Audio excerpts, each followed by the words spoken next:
Good evening, and welcome to another edition of Steele Live. I'm your host, Real Deal Steven Steele, coming to you live Friday, November 18th, 2020, about 8 p.m. in my neck of the woods, give or take an hour, depending on what coast you are residing at in the States, anyway.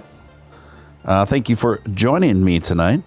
If you are on Twitter, please, if I could just ask you to like and or retweet the tweet, letting everybody else know in this community that we are live. I put that in the chat. Much appreciated. Let's help spread the word. Also, if you're brand new here, welcome aboard. Feel free to hit the subscribe button. Love to have you a part of our cool little community here. And if you were a member or have never become a member, you can do so for as little as just $4 a month by clicking the pinned tweet at the top of the chat there. So yeah, what's going on, guys? The topic at hand, as it was this morning, will continue to be tonight, but more specifically as it relates to freedom of speech, right? Freedom of speech, very important subject for so many reasons. And we're gonna talk about that tonight as it relates to Elon Musk, as it relates to Twitter and beyond. Let's see who's active in the chat tonight anyway. We've got Crypto Tank Girl. Welcome back, Crypto Tank Girl. Marie Potter, RW, Zombie Doge Army, Emperor Doge, Julio Codina. Good to see you guys. Again, a lot has been transpiring since we last converged on this platform, ladies and gentlemen. And it's going to be pretty specific tonight to the topic of Elon Musk and the question of freedom of speech. Is Elon Musk really increasing freedom of speech? And some might think that question is ridiculous. Well, of course he is. Well, part of me really has always assumed that the case to be as well. But we have been coming across some new sentiments and statements made by Elon, which may anyway suggest otherwise. And we're going to talk about that. What that means, what we make of it, what we know, what we don't know yet. So Elon's tweets and replies today were very interesting. He's certainly shaking it up. The main cause for concern, and those of you who watch this show regularly know that in recent days, in the last few weeks, I've been increasingly expressing concern while being, might I add, being a proponent and a big fan of Elon Musk, also expressing concern of his level of commitment to freedom of speech. And this tweet from earlier today, let me just read it aloud. New Twitter policy is freedom of speech, but not freedom of reach. Negative/hate tweets will be maximally deboosted and demonetized, so no ads or other revenue to Twitter. You won't find that tweet unless you specifically seek it out, which is no different from the rest of the internet. And didn't I talk about last night how this statement, this isn't the first time Elon's used the phraseology, freedom of speech, not freedom of reach. And I was just talking about this last night. How that statement kind of bugged me a bit. It kind of sounds like something the old Twitter regime would say, right? Still, Elon Musk has yet to address shadow bans on any level, which I believe is one of the greatest current cancers to the platform. But I will, to give him credit, and don't worry, guys. There's plenty of credit to give Elon Musk, and I'm going to get to all that momentarily. But he did add to that last tweet by saying, note, this applies to just the individual tweet, not the whole account. Well, that's a very notable update to something like that. The problem is, it's not true right now, as far as the way Twitter has operated in the past and the way it's still operating today.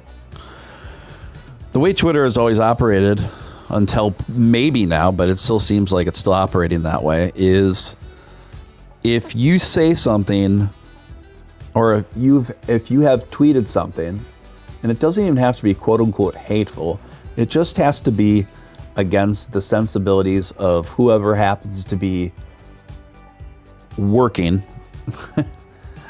as essentially a hall monitor patrolling what's going on and what's being said on Twitter that day, you will be permanently, you will risk anyway, being permanently shadow banned for infinity, which essentially equals, for the most part, to an unpersoning, except to a small group of your friends, followers, for the rest of your life. This has been happening left and right, perhaps unintended, but accurate. And it's affected a lot of people. And it's affected many of Elon Musk's strongest supporters. Why isn't this even on the menu or being talked about yet is beyond me. And I have doubts that it will ever get handled. Now, I am optimistic that it may get handled in the long term. But what good are all these upgrades? What good is all the progress that Twitter is making until this is handled? I guarantee at least half of the people, knowing my audience, at least half of you right now have currently, or at least temporarily, suffered at the hands of shadow banning. Now, considering Twitter is essentially the de facto digital town square, how does that feel? Feels pretty rotten. Do you think you deserved it?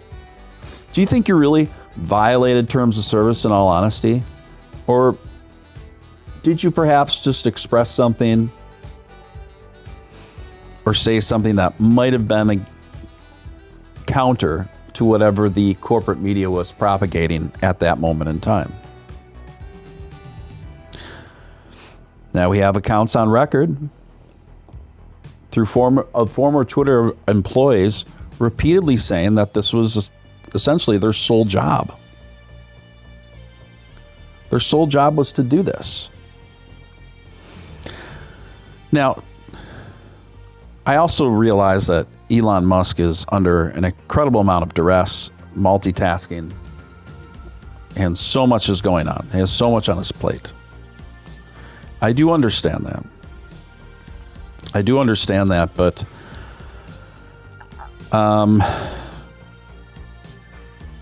we also need to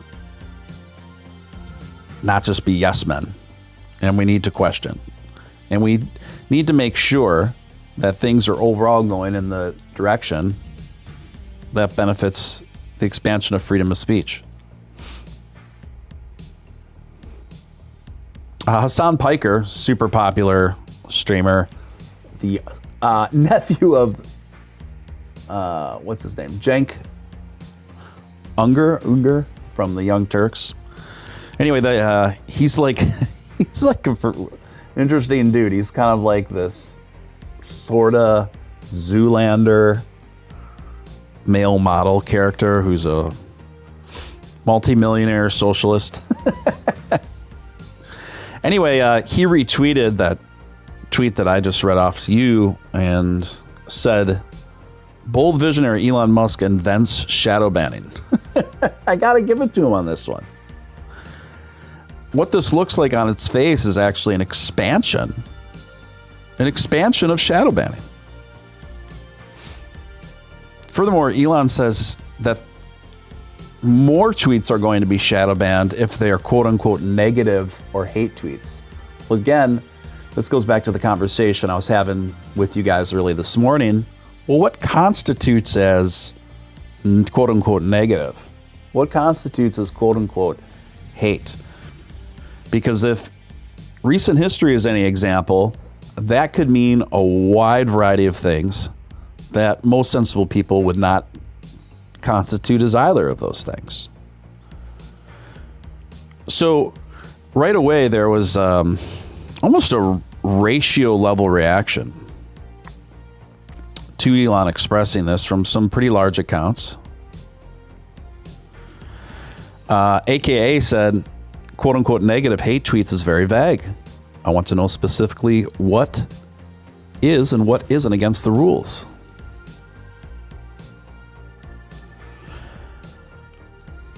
And there's some other topics that he brings up that I probably shouldn't bring up on this platform. Tim Young replies back to Elon, who decides what a negative or hate tweet is?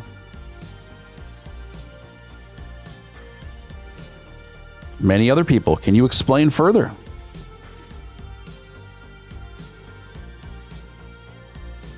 It goes on and on. Nuance Bro replies, what constitutes hate? If we say men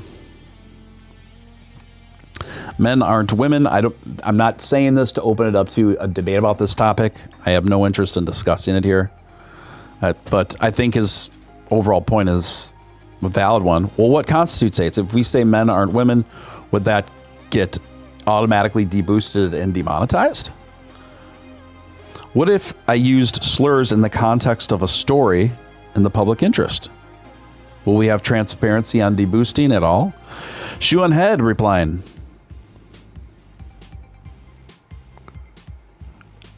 how does a multi-billionaire just announce he will be deciding what a hate tweet is? This should be a wake-up call. Now, and she further added, what is a negative tweet? What is that? What are we What are we defining?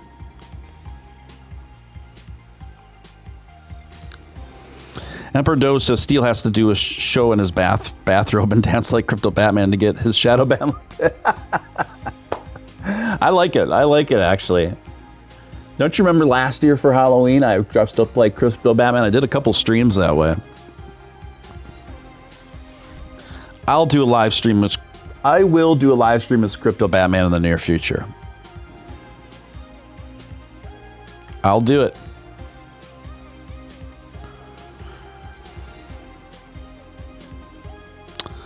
Fast and Curious, hey Jason, said Elon stated in an interview that without the check mark, your tweets are moved to the bottom of the list, like we're looking at page 4 of Google. I did hear him say that. And that was funny. But guess what? We got the $8 verification check marks, and not a damn thing's changed. Some people are even arguing that it's worse. What's going on over here? What's going on over there? Yeah, I am questioning Elon Musk's dedication to the vision of free speech. He's got a very difficult job, though. I understand. And he needs to retain advertisers. So it could very well be that this is a little bit more of a long game strategy where he is taking steps towards free speech in phases which makes sense. I will add that he put a poll recently, about an hour ago, on his Twitter account that simply asks, reinstate former President Trump, yes or no? Right now, it's about 59% yes, 41% no. Followed by a tweet that says, Vox Populi, Vox Dei, which is pretty much let the public decide.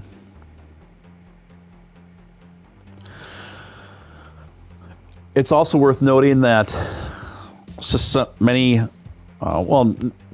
several, should I say, popular, previously suspended accounts have come back live on Twitter. Andrew Tate, Kathy Griffith, Jordan Peterson, Babylon B. They've all come back. Suspensions have been lifted. I think that's positive. I think lately people are assuming that I have this super strong conservative bias when I talk about these things. It's not that. I'm a strong proponent of free speech. I'm a strong proponent of an equal and fair playing field of ideas, no matter who that affects. I'm not the biggest Kathy Griffith fan by any means, but I don't care that her account's back. Good for her. I remember when, what's his name? I was just talking about him. Hassan Piker's Twitch and YouTube accounts were temporarily taken down because he made a few spicy statements. I'm not the biggest fan of that guy, but I don't want to see him banned. Now, I will say, a fair criticism of a guy like Hassan Piker is, when the shoe's on the other foot, he's very hypocritical about the freedom of speech. Even though I do think it's a fair shot of him to take at Elon on his latest statement here. I do think it's hypocritical that he is essentially a champion for the restrictions of freedom of speech for his political opponents. I'm not. At this rate, I don't even know who my political opponents are sometimes, some days, you know. Friend of the show and friend of mine, Catherine Brodsky, tweeted, how will this be determined?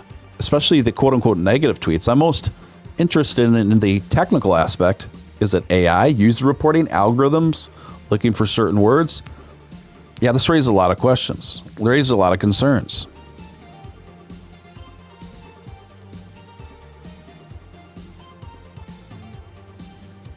Corey E says, if you're paying $8, you shouldn't be shadow banned. I totally agree. The fact is, though, everyone that's been shadow banned is paying $8 and has nothing to show for it. We're just paying $8 and nothing's changed yet. Welcome, Erectile Reptile. And yes, that is true. Guillermo, Elon Musk was asked, what is next? What should Twitter do next? Someone said, bring back Alex Jones. Elon Musk unequivocally said, no, period. Kind of funny. Kind of concerning, but kind of funny, right?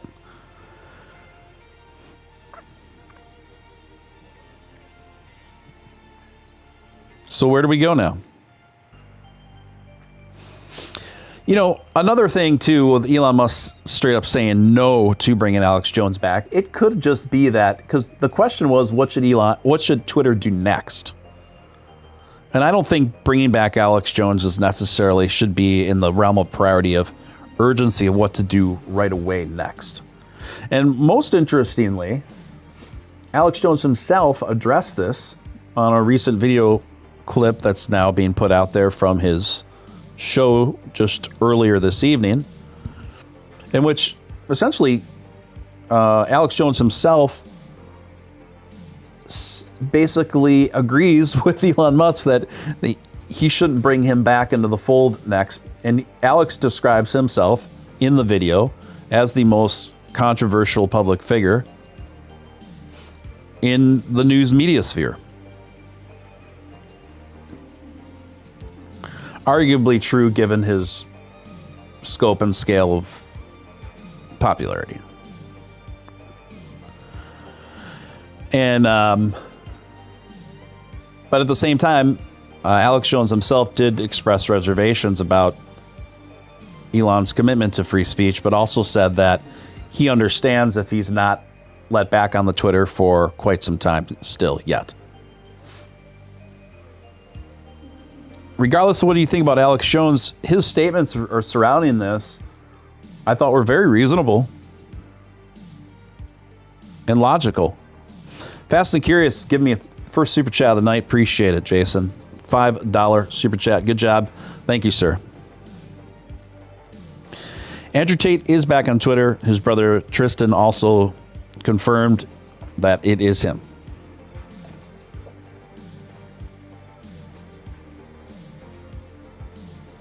Reptile asks, Steven, what is the YouTube show you're on before this? I forget the guy's name. It's bothering me. I don't remember. Oh, it's been so long since I've been asked about this. I don't know either offhand.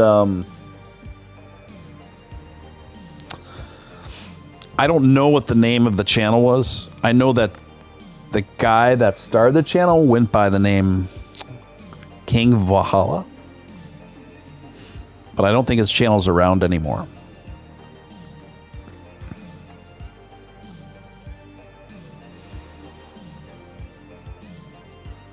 So, yeah.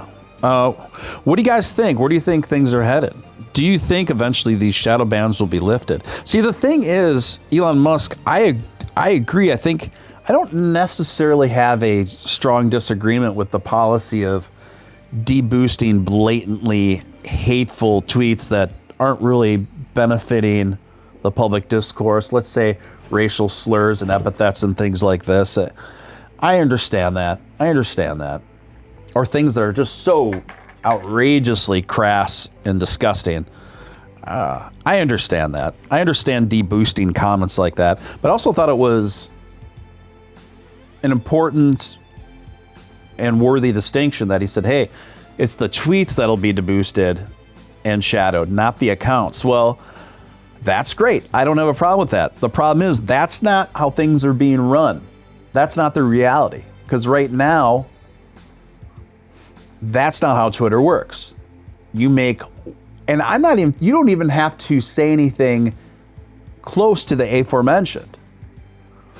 You can just say on Twitter that perhaps you have concerns about a certain medication that's being talked about on the media a lot, right? And you have certain questions about it and reservations about it. That's enough right there. Boom. Shadow ban for life. Poke fun of the wrong politician once or twice. Boom. Done. You're shadow banned for life.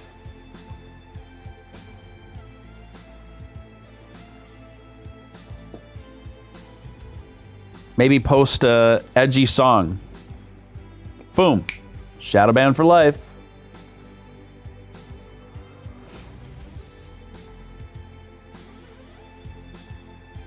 Maybe talk about the skepticism of the World Economic Forum and that agenda. Boom. Shadow ban for life. This has been what's been going on with Twitter for years now. It hasn't changed much yet. Will it change? I don't know. I've been telling you guys to be on the lookout for this. I love Elon, but the fact that he hasn't really addressed this at all and hasn't made a statement, so far anyway, to addressing it, I think is very concerning.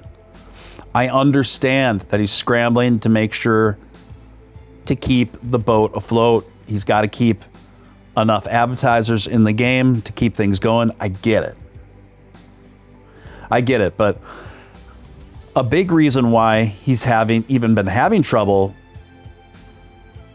keeping advertisers in the game is due to bullying activist groups'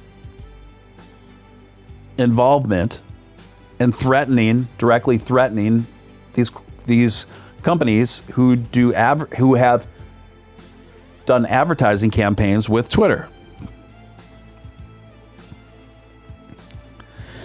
It's my opinion.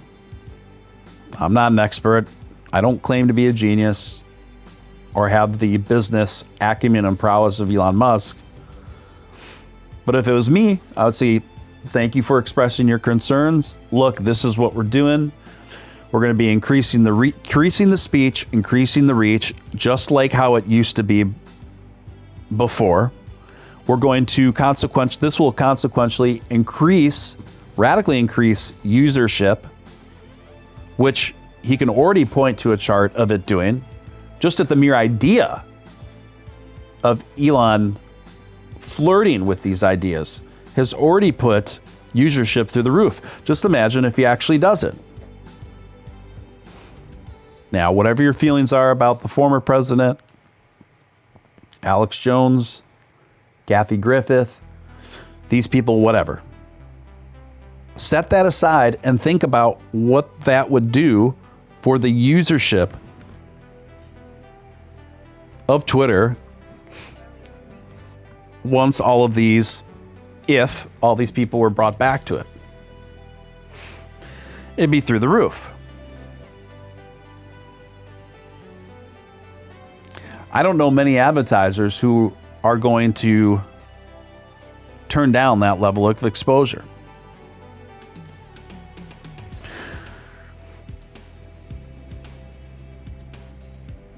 Josh Randell says, I wonder, and welcome back, Josh. Good to see you back in the mix, my friend. I wonder if Elon is aware of the fact that the Bitcoin maxis at Twitter ruthlessly shadow banned altcoins, Dogecoin influenced contributors. Interesting theory. I really haven't considered that much, honestly, Josh. But do you really think that that's happening? I'm not saying it's not happening. I guess it is something I've considered in the past, but just very briefly. I haven't put much thought into it. But that's interesting. So Josh was proposing that Bitcoin maxis have essentially been swarming and ganging up and reporting altcoin and proponents of Dogecoin. I do remember now, the more I'm talking about now, that this was something that was being talked about more than a year ago. And it was kind of all happening around when Elon decided to stop accepting Bitcoin at Tesla. That really ticked him off. So I would leave that on the table as a possibility. Yeah, we got the twin spin today, Keith. Magic says he won't let Alex Jones back, probably because of the lawsuit. You very well may be right. Too big of a liability.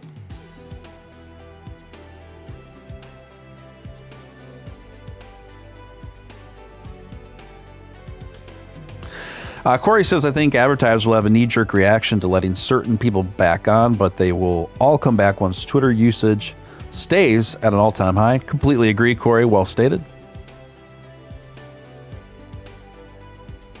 Completely agree.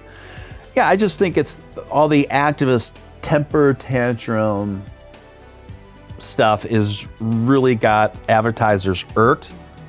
But I don't think that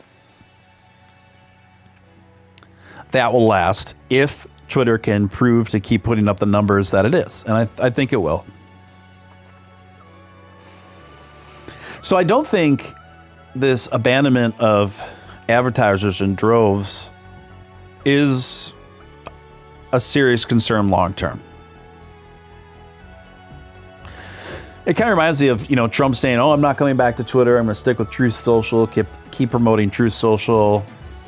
It's the superior platform, the greatest, the hugest social media platform, whatever." But at the end of the day, Trump's coming back. He knows the numbers. He's running for president again now. He's not going to be able to turn down the amount of reach that Twitter affords him. Kind of reminds me of that.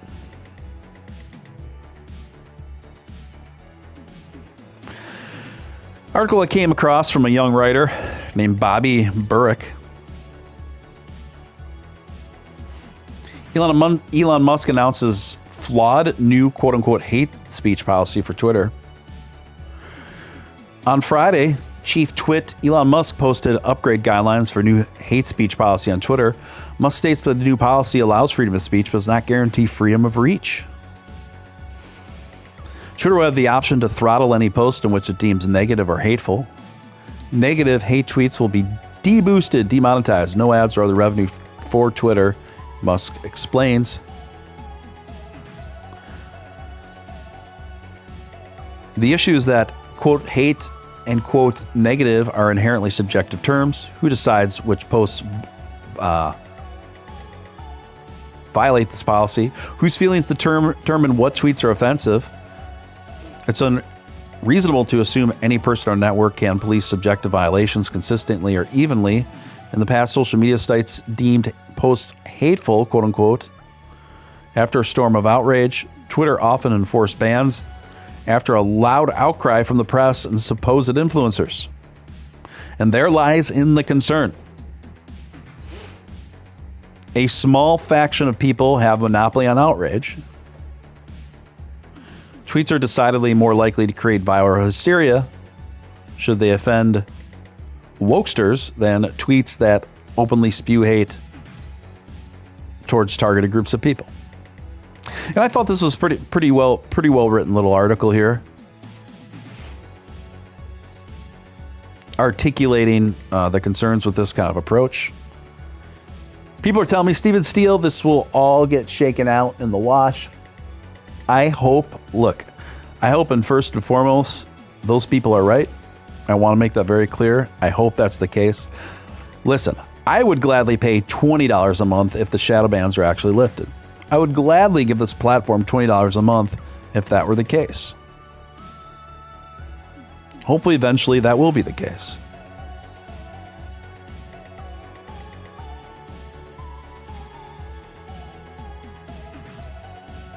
So also, Elon put underneath, after essentially getting ratioed in the aforementioned tweet that's caused the firestorm, that's when Elon said, note, this applies to the individual tweet, not the whole account. Not from where I'm sitting, Elon. Not from where half this audience is sitting. It's applied to our whole accounts indefinitely. So what's the effing deal? And do you have the balls to do something about it? And what's the holdup? Honestly, what's the holdup? And this freedom of speech isn't freedom of reach? I disagree. Freedom of speech goes hand in hand with your freedom of reach, with your access to reach.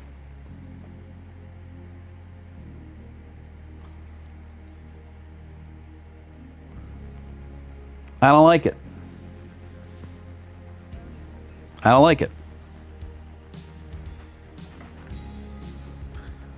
Look, if this shakes out wherein Elon is able to lift the shadow bans on all of us that have gotten them for one petty reason or another, and able to responsibly enforce this new measure, which will deboost and shadow ban specific comments, not specific accounts, then fine. That's fine. I'm for that. I don't mind that. But going forward, he's going to have to do, and his team, they're going to have to do a much better job at describing what constitutes as a negative tweet.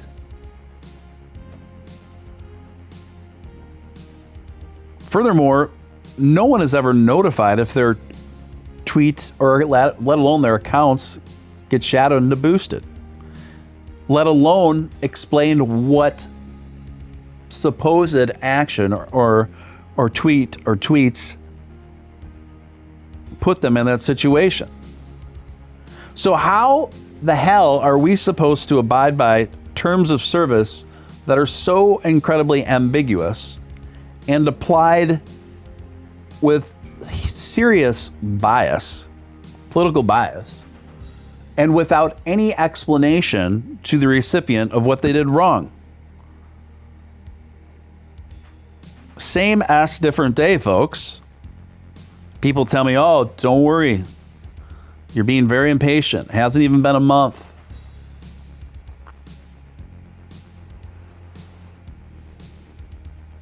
Maybe the case. I may be being a bit impatient.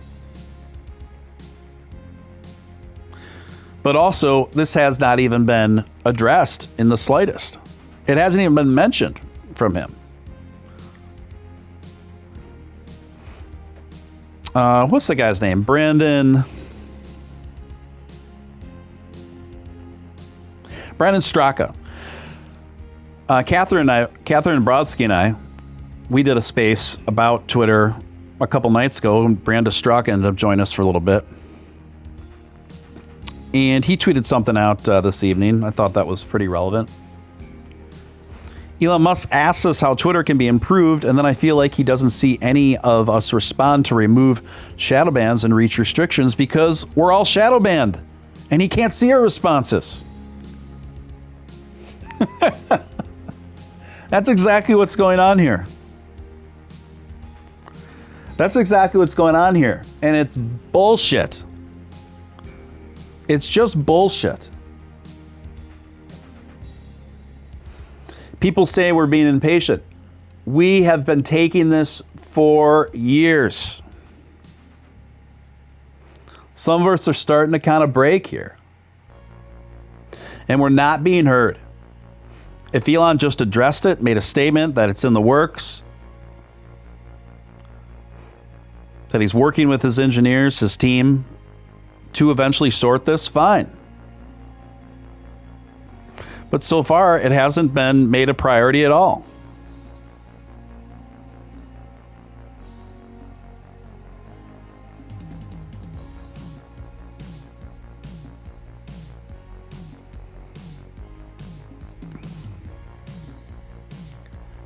I'm sorry if I'm not as peppy and cheery as I normally am. I'm just... I got to address this stuff, guys. I got to address this stuff.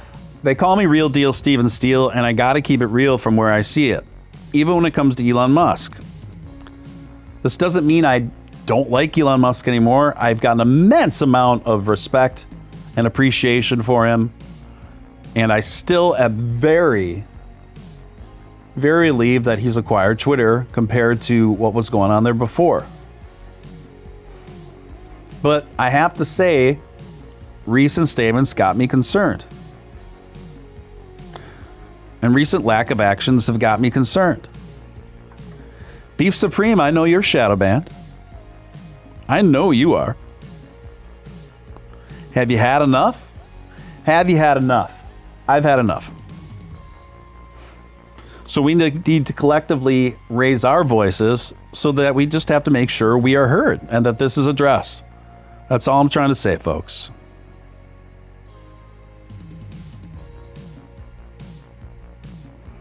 Magic says it sucks they hide us behind more replies at the bottom. That's true. And there's plenty of reason to believe that many people in the Dogecoin community that tweet a lot about Dogecoin have been permanently shadow banned as well.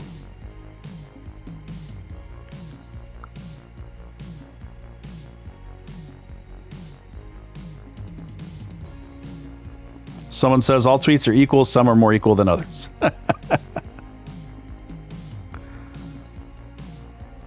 Thank you, sir. Appreciate the compliment. Trick Biscuit, thank you. Appreciate that. Appreciate that. You want to see how shadow banned you are? Try logging out and logging in through a friend's account and go to a tweet where you commented and see if you can find that tweet. It'll either just not even be there or it'll be hidden at the very bottom where you have to put show more.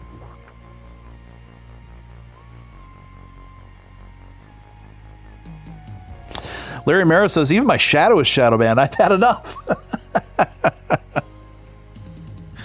I think my shadow's been shadow banned too, my friend. I'm shadow banned. I'm shadow banned here too, folks. It goes with the territory of speaking out against the agenda.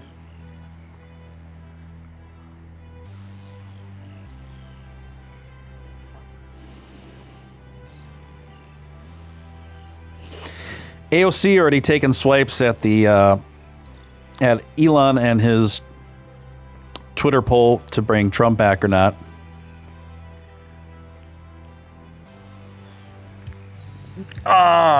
I try to give people credit where credit's due. Last night I was actually talking favorably about AOC because I actually really like what she did in regards to Ticketmaster. Basically raking people over the coals with exorbitant processing fees for high demand concerts just because they can. They've monopolized it. I thought that was cool of her. But now here she is back to this. And this is what I hate about overly partisan politics is sides will make their point disingenuously through a combination of strawmen and hyperbole.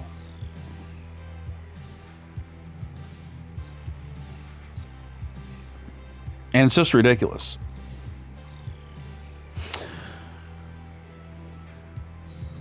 So AOC tweeting this in response to Elon. I don't know, man. Last time Trump was here, this platform was used to incite an insurrection. Multiple people died. The vice president of the United States was nearly assassinated. But I guess that's not enough to answer the question. Twitter poll it is.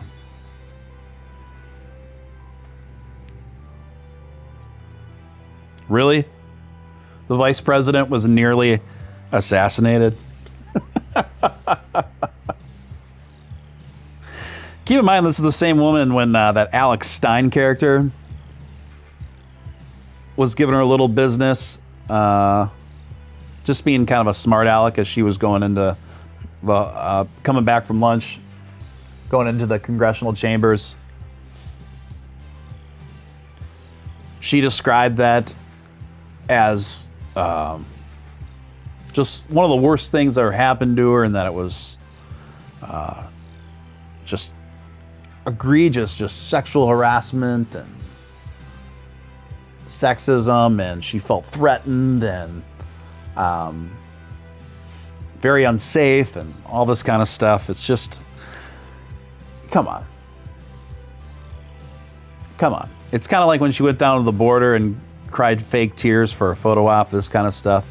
I don't mean to just single out one side. Both sides do this kind of crap. But she's kind of really become one of the poster girls for this stuff. It's just very disingenuous. And here she is again, just really conflating the history of events. Right?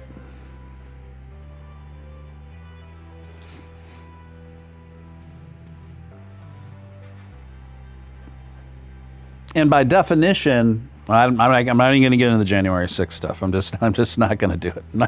Not going to do it. As who was that old comedian that would do the impersonation of the first senior Bush? Dana Carvey.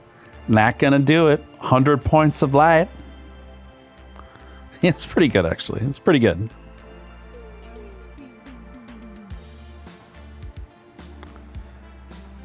Washington Examiner reporting now, Musk says Twitter will promote free speech but limit spread of hateful language.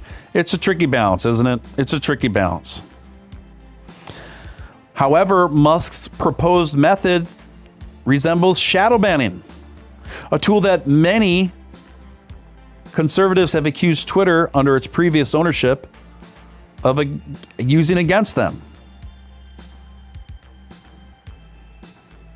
That's what I'm talking about. These aren't even my words anymore, folks.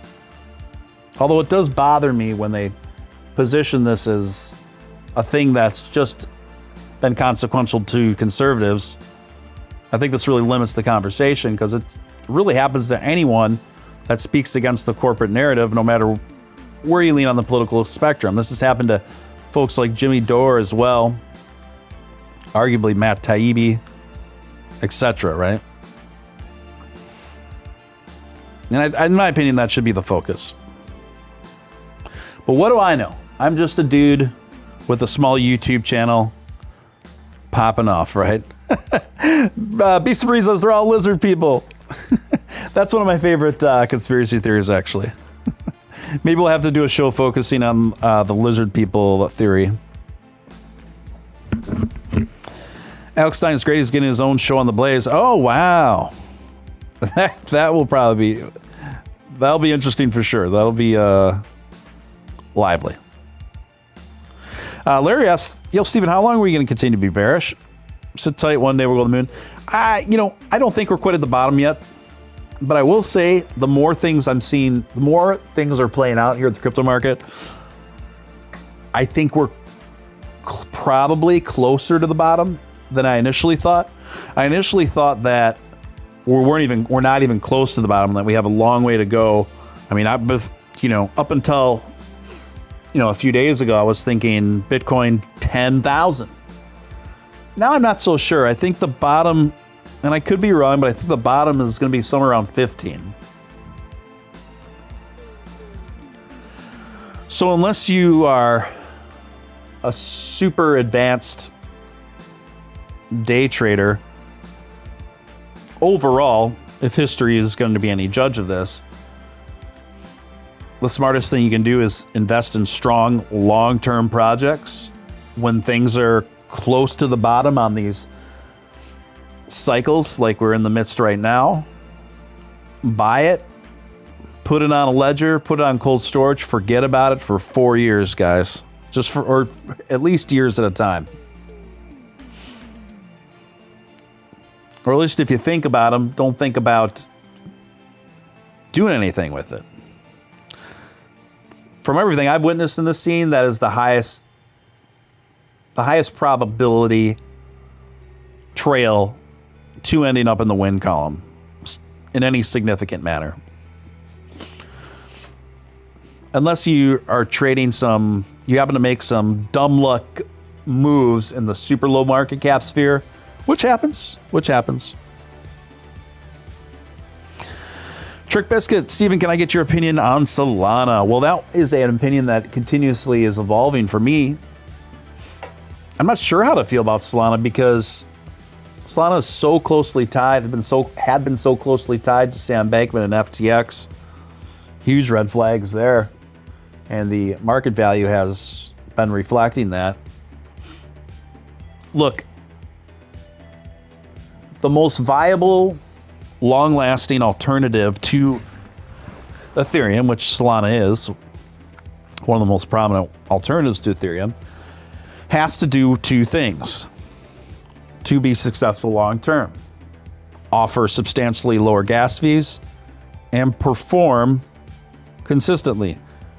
Well, Solana has been doing one of those things. It has not been performing consistently. It breaks down a lot. That's something to be concerned about. At the same time, Solana has built up a lot of loyalty and kind of a very rabid, loyal fan base through the NFT community.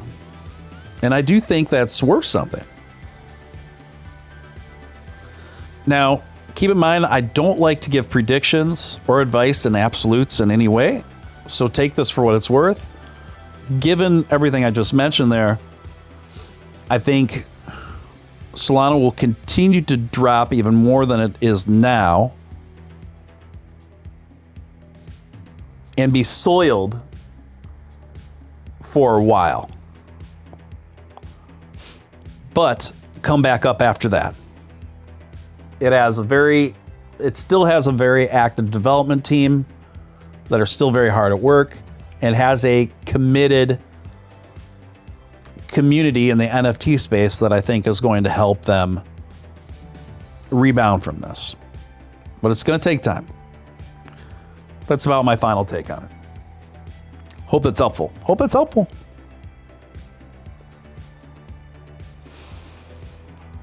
Oh man, a lot going on Twitter. Speaking of Twitter, those who are on Twitter, I will be doing a space talking more about freedom of speech as it relates to Elon Musk in a space tonight at 11 p.m. Central Standard Time with Catherine Brodsky.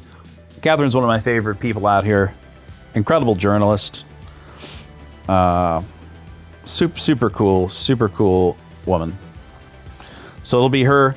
Ian Miles Chong, I think, might join us. Not sure. Tara Bull, I don't know if you're familiar with her. She might join us. Not sure. Also, the FTX sex tape came out today.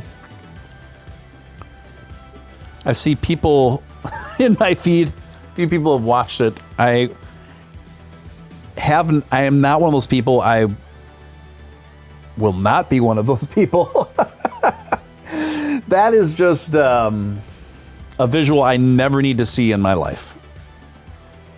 I never need to see in my life. So I'm good on that. I'm good on that. Oh my goodness. Barf. Who's seen Spaceballs? John Candy plays a parody character of Chewbacca in that. And there's a point in the movie where someone asks him, "What is your name?" And he says, "Barf." And then the guy says, "Your full name?" And he says, "Bartholomew." Yes, it's real. Yes, it's real. Guys, I got to save my voice because I'm going to be doing a long Twitter space tonight. So I'm going to wrap this one up. I hope you got something out of it. Don't worry. I don't rant and rail this hard on most of my streams. You guys know, but sometimes just got to get stuff off my chest. Anyway, thanks for tuning in.